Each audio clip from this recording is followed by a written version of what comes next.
Let's go, allons voir les avis de la Tour Eiffel.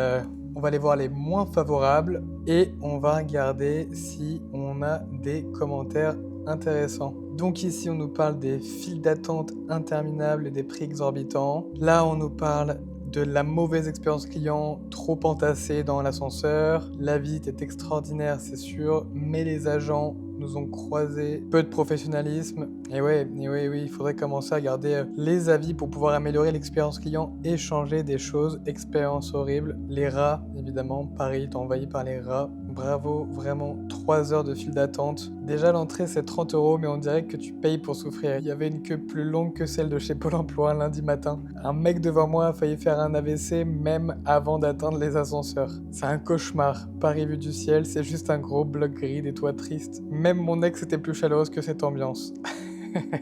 Bref, si tu veux perdre ton argent, ton âme, ton honneur et voir ta mère remettre en question ton existence, vas-y, sinon reste au sol, bois un oasis et regarde la tour de loin comme un être sensé.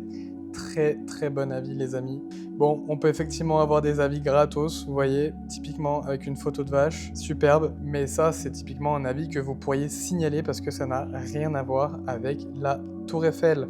Donc la Tour Eiffel pourrait avoir un community manager ou un head of content qui s'occupe de gérer ses avis. Il y en a énormément, c'est sûr, mais on a du grand n'importe quoi dans ses avis. Même si on a des avis toujours hyper intéressants. Par exemple, ici, cette personne est une personne à mobilité réduite, PMR. Elle explique que ça n'a pas l'air du tout adapté et qu'il faudrait faire des efforts puisque c'est un établissement recevant du public. Bon, c'est quand même pas tout noir, j'espère, la Tour Eiffel, parce que quand même, c'est l'une des plus belles œuvres françaises. Quel manque de respect pour tous ces visiteurs, et je parle pas des étrangers qui visitent notre beau patrimoine d'être aussi mal reçus. Effectivement, ce serait quand même bien de regarder tous ces avis-là pour en retirer quelques informations et améliorer l'expérience client parce que c'est quand même le monument le plus visité de France, probablement même un des monuments les plus visités du monde qui représente la France. C'est bien dommage que ces avis ne soient pas gérés, traités, répondus et surtout qu'ils soient pris en compte pour fournir une superbe expérience à tous les touristes du monde qui viennent visiter notre belle dame, notre Tour Eiffel.